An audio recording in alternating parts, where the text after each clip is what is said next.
Another big constituency, they say, and let's clear this, are what they are now calling hockey moms. We used to call them the soccer moms. We're calling them hockey moms in this campaign because of Sarah Palin.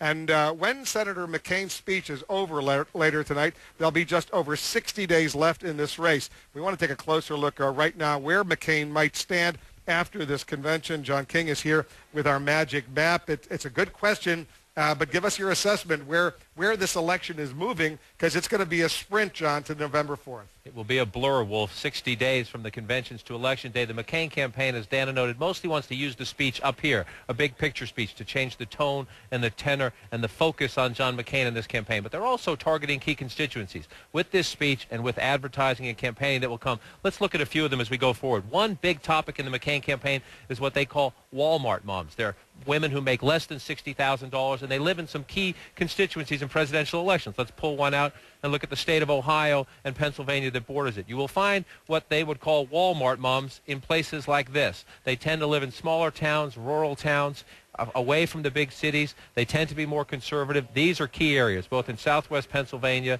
southeast Ohio, and then all the way over here into the Cincinnati area as well. We told you yesterday it's a toss-up here right now. For John McCain to keep this red like George W. Bush did, he needs what his campaign would call Wal Mart moms. That's one constituency. Another big constituency, they say, and let's clear this, are what they are now calling hockey moms. We used to call them the soccer moms. We're calling them hockey moms in this campaign because of Sarah Palin. Where do they matter? In the suburbs. Let's take one state, Missouri. Look at right out here. If you pull out St. Louis County, St. Louis County is almost 20% of the state population. It's the big suburb just to the west of St. Louis. Look at this. John Kerry won in those suburbs 54 to 45. Now, George Bush carried Missouri, but John McCain thinks Barack Obama will be more competitive, get a big African-American turnout in the city. He needs to do better right out here in the collar loop out here. And let me bring the map back into play. Out here, these are more conservative Wal Mart moms and hockey moms, especially now in this area. They're more affluent. A Wal Mart mom makes less than $60,000. A hockey mom is a more affluent suburban woman. Another key target, Wolf, if you look at voter registration data, there are fewer Republicans. There are more independents and fewer Republicans. So John McCain needs independent voters. Where do we find them? We find them, for starters, in the place where he rescued his campaign. The state of New Hampshire has fewer Republicans than it did 4 years ago, more independents and soft Democrats. New Hampshire will be one of the key targets. Another place where we find them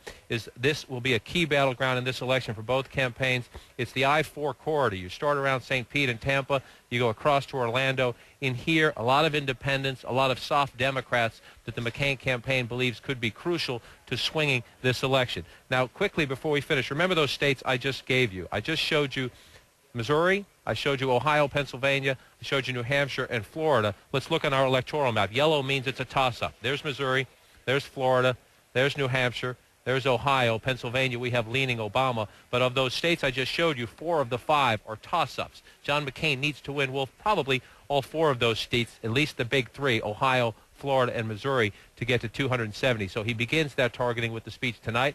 And then, as you noted, 60 days, a sprint to the finish. No rest for the weary, no more vacations, no more relaxation. It's all hard work right now. You're not weary, are you? No, I'm strong. We're all ready. Gloria, you strong? Absolutely.